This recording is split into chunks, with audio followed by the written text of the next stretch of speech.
Je peux vous dire globalement, la République démocratique du Congo a mis des gisements à la disposition de la Convention, des gisements dont la valeur est estimée à plus de 90 milliards de dollars américains.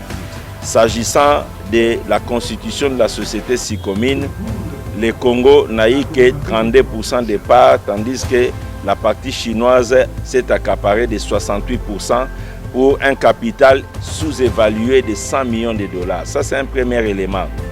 Le deuxième élément, dans l'exploitation de cette convention, les entreprises chinoises ont eu déjà encaissé un gain évalué à près de 10 milliards de dollars américains, tandis que la République démocratique du Congo n'a bénéficié que de 822 millions en termes d'infrastructures. Faudra-t-il encore dans les 822 millions qu'on entre en profondeur pour réaliser qu'il n'y a aucune visibilité de ces 822 millions? À titre d'exemple, l'hôpital de Cinquantenaire se retrouve dans les infrastructures de l'ordre de 114 millions de dollars, alors que tout le monde sait que cet hôpital existait avant et qu'il ne s'agissait que d'une finalisation qui a été faite. Donc voilà autant d'éléments, mais il y a suffisamment d'éléments dans les rapports de l'inspection générale des finances qui démontrent que nous avions tout donné et nous n'avons presque rien eu. Il y a nécessité que cette convention soit révisitée. Voilà ce que je peux brièvement vous dire. Le directeur général de l'agence est là, il peut vous donner également son mot. L'IGF et la PCSC, sous l'impulsion du chef de l'État, disent non aux investissements déséquilibrés, aux programmes déséquilibrés. Lorsque des investisseurs sérieux viennent chez nous, nous voulons tout simplement qu'il y ait un équilibre, qu'ils apportent des capitaux et qu'ils respectent la valeur de ce que nous mettons et que les choses se fassent dans la transparence et dans le respect des clauses. Ainsi donc, l'IGF ayant fait ce travail en profondeur, nous prenons la responsabilité, à partir de ce point, d'exploiter utilement toutes ces conclusions.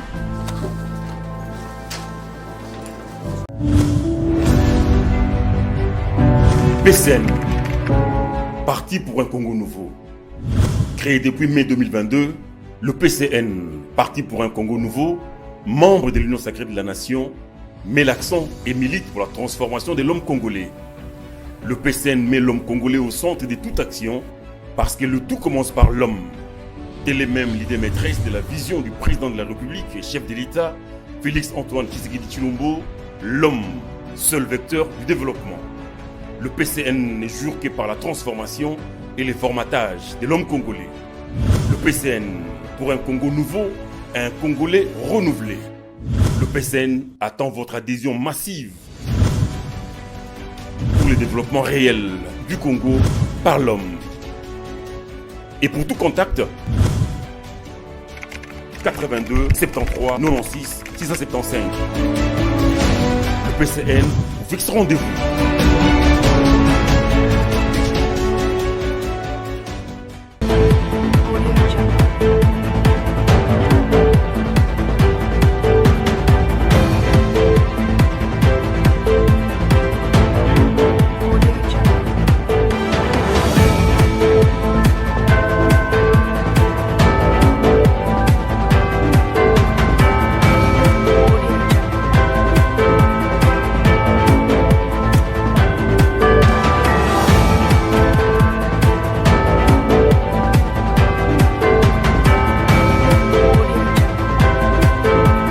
Si vous nous suivez à travers Molière Canal, mesdames et messieurs, c'est le grand journal. Voici les sommaires. Au sommaire de cette édition, les États-Unis d'Amérique promettent une récompense de 5 millions de dollars américains à quiconque fournira une information pouvant mener à l'identification ou à la localisation du leader des ADF. Emmanuel Macron attendu ce samedi 4 mars 2023 à Kinshasa, une visite qui ne semble pas plaire à beaucoup des Congolais. C'est tout pour les sommaires. Le journal, c'est tout à l'heure.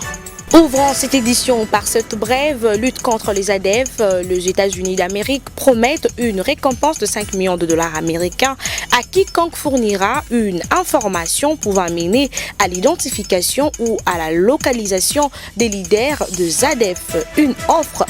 Cette offre entre dans le cadre du programme de récompense par la justice du département d'État des États-Unis. Et puis Emmanuel Macron a attendu ce samedi 4 mars 2023 à Kinshasa, une visite qui semble pas plaire à beaucoup des Congolais. Suivez. C'est désormais confirmé, le président français va fouler le sol congolais ce samedi 4 mars 2023 par l'aéroport international de Njili. L'arrivée d'Emmanuel Macron dans la capitale congolaise, malheureusement, n'excite pas les Congolais, contrairement à celle du roi des Belges l'année passée et tout récemment celle du souverain pontife. En effet, il n'y a aucun problème que le président français vienne en République démocratique du Congo, surtout dans les cadres de la coopération entre États. Mais en réalité, la tête d'Emmanuel Macron ne plaît pas du tout aux Congolais, compte tenu de ses affinités avec le président rwandais Paul Kagame. Le président français est considéré comme le principal chef d'État européen à soutenir le Rwanda dans ses velléités belliqueuses à l'endroit de la République démocratique du Congo. Depuis la résurgence du M23 au Nord Kivu, le président français a toujours tenu un discours plein d'ambiguïté. La dernière sortie médiatique d'Emmanuel Macron à quelques jours de sa visite n'a pas non plus convaincu les Congolais qui voulaient à tout prix que le président Macron adopte un ton ferme contre le Rwanda. Mécontent de la politique du président français, les Quinois multiplient à quelques heures de son arrivée des messages hostiles contre celui qui est considéré comme le parrain du Rwanda. Devant l'ambassade de la France, des mouvements citoyens ont manifesté mercredi dernier contre la politique de 2 poids 2 mesures de la France. Ce même jour, des taxis et taxibus ont arboré des drapeaux de la Russie et de la RDC pour exiger la coopération militaire entre le pays de Poutine et celui de Félix Tshisekedi. Il faut ajouter à cela plusieurs messages de boycott de la visite d'Emmanuel Macron à Kinshasa. À travers tous ces mécontentements, les Congolais veulent juste qu'Emmanuel Macron soit clair par rapport à sa position vis-à-vis du Rwanda, pays agresseur du Congo. Même à temps du côté gouvernement, son porte-parole Patrick Mouyaya a indiqué à la presse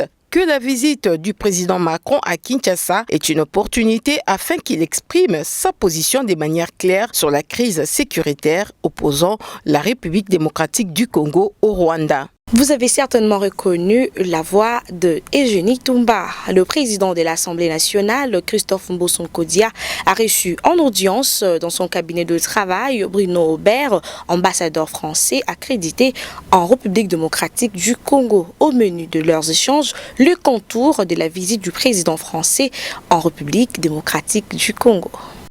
À quelques jours de l'arrivée à Kinshasa du président français Emmanuel Macron, Christophe Mbossonkodia Pwanga, speaker de la Chambre basse du Parlement, a reçu en audience Bruno Aubert, ambassadeur français accrédité en RDC. Au menu des échanges, le diplomate français est allé entretenir avec le patriarche Mbosso autour de la tournée africaine en général, en RDC en particulier, du président français Emmanuel Macron dans un contexte de pays ravagé par la guerre. Au sortir de cette entrevue, Bruno Aubert s'est exprimé en ces termes. L'objectif de la visite, c'est d'abord d'échanger avec le président Mbosso, le président de l'Assemblée nationale. Ce n'est pas la première fois. Nous avons coutume d'échanger très franchement et très amicalement. Et il est vrai qu'en ce moment, le contexte est un peu particulier, du fait de la visite prochaine du président de la République, du fait aussi de la tension qui règne à l'Est, qui suscite notre préoccupation. Et donc il était important de pouvoir échanger ensemble sur le contexte actuel. Pour les diplomates français, il y a un esprit d'amitié qui caractérise la visite du président français. Il y séjournera 24 heures. La France et la RDC ont beaucoup de projets en commun. Au cours de cette visite, il sera également question de nombreux sujets, aussi bien de coopération militaire. De son côté, le speaker de la Chambre basse du Parlement a saisi cette occasion pour appeler ses compatriotes congolais que la France a toujours été un partenaire traditionnel de la RDC. il y a eu de moments difficiles dans l'histoire du pays et la France s'est retrouvée aux côtés de la RDC. Nous avons eu de très bonnes relations avec la France qui nous a toujours soutenus durant les épreuves. Nous avons eu une bonne coopération avec la France sur le plan scientifique militaire. Les speakers de la Chambre basse du Parlement a également reçu le 1er mars 2023 une importante délégation de députés provinciaux du Sud Kivu. Objectif, échanger sur la situation de la guerre qui sévit dans les autres provinces de la partie orientale du pays. En présence du député national Bertin Mobonzi, président de la commission parlementaire Défense et Sécurité de l'Assemblée nationale, Christophe Mbosso a reçu une importante délégation de députés provinciaux du Sud Kivu. Objectif, échanger avec le patriarche sur la situation de la guerre qui sévit dans les autres provinces de la partie orientale du pays. Nous sommes venus voir l'honorable président de l'Assemblée nationale pour d'abord lui exprimer notre gratitude. Au moment où nous devons rentrer chez nous, nous lui avons demandé d'être notre interlocuteur et de transmettre au chef de l'État tous nos remerciements. Lui dire également que tous les députés provinciaux du Sud Kivu soutiennent la candidature du chef de l'État. Avant d'ajouter qu'ils ont aussi évoqué la situation sécuritaire dans le Nord Kivu en particulier et les Kivu en général. Nous avons parlé d'autres petits problèmes qui nous concernent, surtout la question de la guerre à l'est de la République démocratique du Congo, précisément au Nord Kivu. Nous avons condamné la énième agression de notre pays par nos voisins. Nous citons le Rwanda. On change de chapitre à présent. Une délégation de la Banque africaine de développement était au ministère de l'entrepreneuriat avec le ministre de tutelle. Il était question d'accompagner les déplacés de guerre. Images et commentaires. Le projet d'appui à la promotion des entreprises du secteur privé ainsi que l'inclusion au mécanisme de financement en faveur des personnes déplacées de force demeure une des priorités du ministère de l'entrepreneuriat petites et moyennes entreprises. C'est dans ces cadres que le ministre d'État en charge de l'entrepreneuriat, Maître Eustache Mouanzi Moubembe, a accordé une audience le mercredi 1er mars 2023 en son cabinet de travail à une délégation de la Banque africaine de développement BAD, accompagnée par la directrice générale du Fonds national de promotion et de services social, Maître Alice Mirino. En effet, au cours de cette audience, la délégation de la BAD a formellement sollicité l'accompagnement et les orientations du patron de l'entrepreneuriat en RDC pour la mise en œuvre effective de ces projets qui vient en appui aux efforts du gouvernement congolais. L'idée, c'est de pouvoir alors appuyer ces communautés, ces parties cibles-là, à renforcer leur résilience, à leur permettre d'avoir accès à des services financiers de base, à l'effet de concourir à soutenir l'inclusion financière au niveau de la RDC. Il faudra que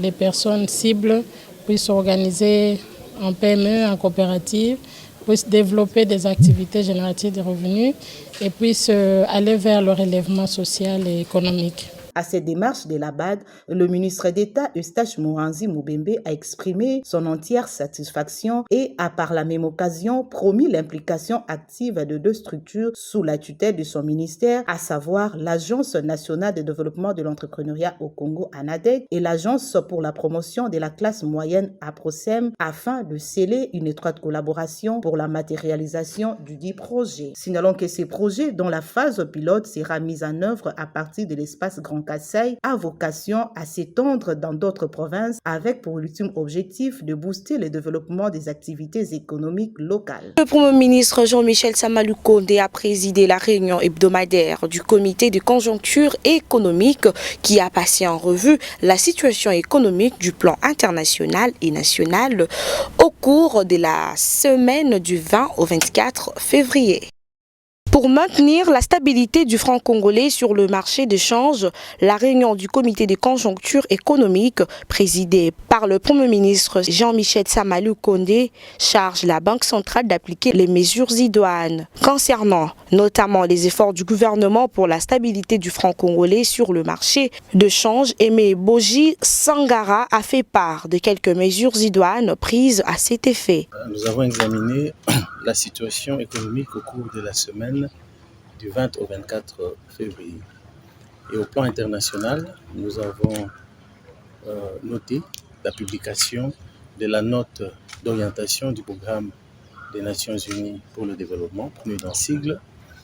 Et cette note révèle que malgré les différentes initiatives qui ont été prises pour la transformation du système économique, du système financier international, les écarts existent et persistent entre les pays développés et les pays en voie de développement.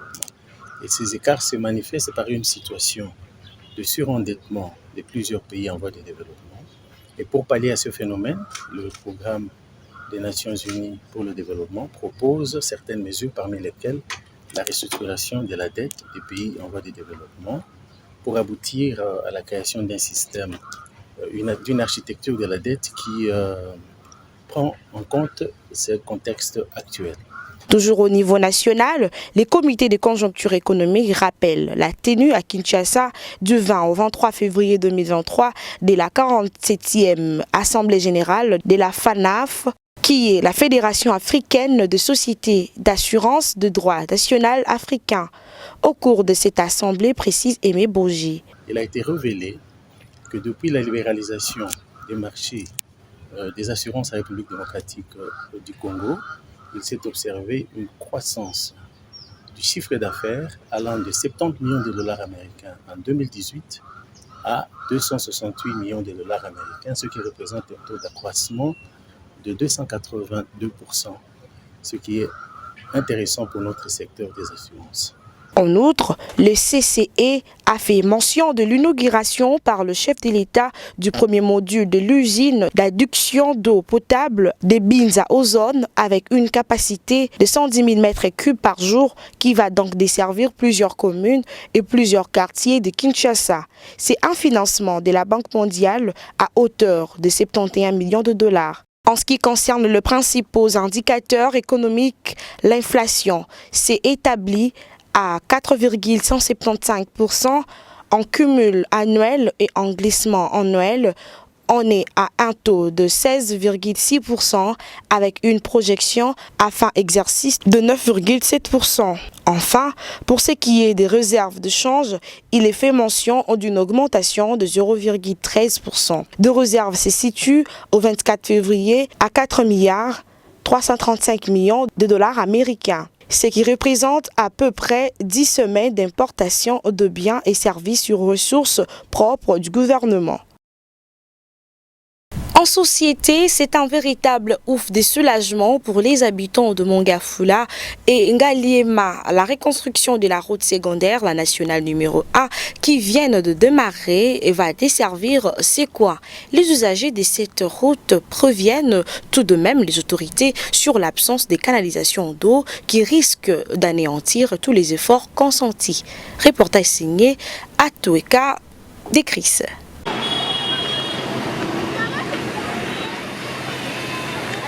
Réhabilitée il y a quelques semaines, la route nationale numéro 1 a une fois de plus été endommagée par les eaux de pluie. Les eaux ont détruit quelques clôtures et panneaux dans les environs. Cette situation laisse les habitants de ce coin de la capitale dans l'inquiétude, surtout pour les usagers de la route nationale Kinshasa-Matadi. Ça c'est purement profane. Quand vous regardez ici, ça demande un problème purement technique.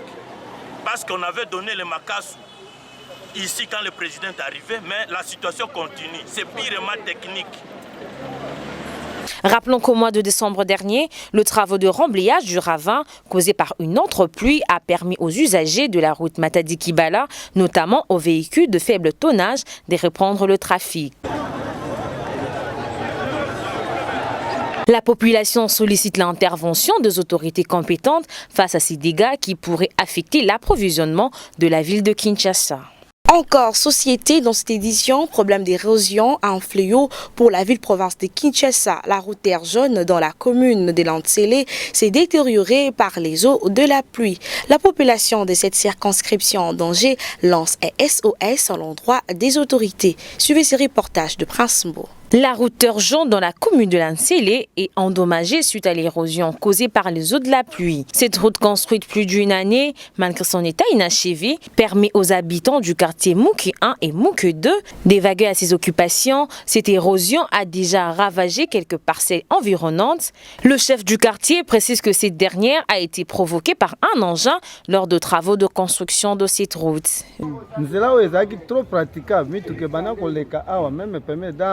Madame maman Nyakera alekaki awa pona projet ya bandako ne eza na Mouke 2 kuna na Charleville. Mais engin nde moko yaki awa yaki kolongola ba barrière oyo ezalaki awa bakanga badike moko minene me yango eye kolongola yango tango elongoli donc mbula yiko envahir esiko ndo moni siko ke nzela ya entre Mouke 1 na Mouke 2 ezali déjà coupé, donc la population de cette circonscription lance un cri d'alarme à l'endroit des autorités compétentes. Et pas na biso en Afrique tozana adage baloba boye. Soki okuti mutakufi olingi ko kundaye mobimba. Mais ce qui est kundinda munda mususu etikali c'est que osali na yo eloko te. Biso to kufa na kati ya mabolo boye pona nini lokola nde leta azate. Tozana puisa ba ya ko bongisela biso, ba tiela biso na ba canal poto mona moya ko pema. Po mai nyonso o eza boulevard ya monene. Banda ko nyonso yango na ngambo. Population nyonso bangoyo. Ava ba koma kona ba koleka na nzela nene. Bato bazana mapango na kati oyo moto na clôture akokene ko sauter na likolo ya clôture lokola na avion akeko ya ngambo na côté na bango. Les autorités congolaises sont invitées à achever cette route qui est un patrimoine pour les habitants de cette commune afin de leur mettre à l'abri du danger. Et pour finir en sport, le tout-puissant Mazembe dénonce la politisation de ces secteurs. Dans un communiqué signé par le manager du club noir et blanc de Lubumbashi, Frédéric Kitenge accuse le ministre du Sport de bloquer la paix de ses quotes-parts et de favoriser le club dirigé par ses proches. Pour Frédéric Kitenge, en dépit des assurances du Premier ministre ainsi que celles du ministre du Sport et du Budget, le paiement de quotes-parts du tout-puissant Mazembe et qui sont introduits régulièrement à la chaîne de dépenses sont systématiquement plutôt bloqués par le ministre des Finances. Merci d'avoir suivi les grands journaux de Molière Canal+. Si vous nous avez trouvés en cours de diffusion, voici les rappels des grandes articulations. Les États-Unis d'Amérique promettent une récompense de 5 millions de dollars américains à quiconque fournira une information pouvant mener à l'identification ou à la localisation du leader des ADF. Emmanuel Macron attendu ce samedi 4 mars 2023 à Kinshasa, une visite qui ne semble pas plaire à beaucoup de Congolais. C'en est complètement fini, mesdames et messieurs. Merci de nous avoir suivis. Merci à toute l'équipe rédactionnelle, notamment Céline Diomi, Prince Mo, Décris Atweka. Au revoir.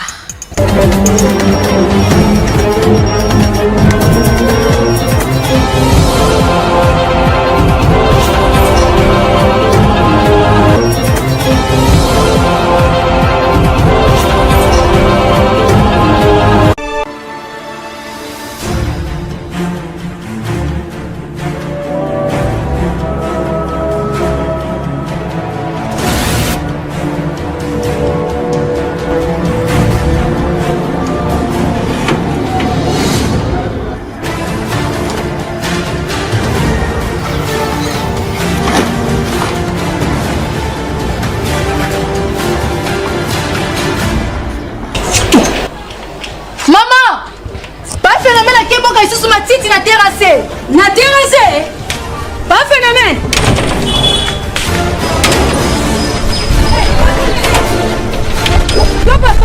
Tana koma mabuka matiti na terrasse e kangami bandako bate komi kochola. Mais ya uyu mtu mtambuka oyo.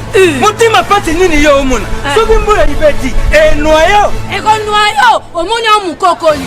Yo si c'est comme ça, nazo funa la police ala na makambola. Yo si c'est comme ça, ngapi na kufuna la police utunga bukiti na terrasse utabaruka te. Père, abuzo ba bino bokota ligali na ngade. Chers Congolais, arrêtons de détruire nos caniveaux. Car cela nous permettent de laisser drainer les eaux et d'éviter les inondations dans la ville de Kinshasa. Bande konabiso ba Congolais, caniveau izali fulte. Totika kotonga likolo ya caniveau pour être mai na biso eleka malamu. Message de l'office de voirie et drainage.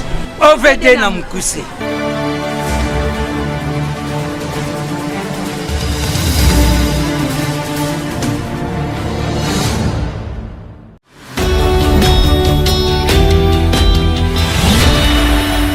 Ce que vous devez retenir du rapport de l'inspection générale des finances, c'est qu'on est en 2008, le gouvernement congolais signe une convention avec un groupement des entreprises chinoises.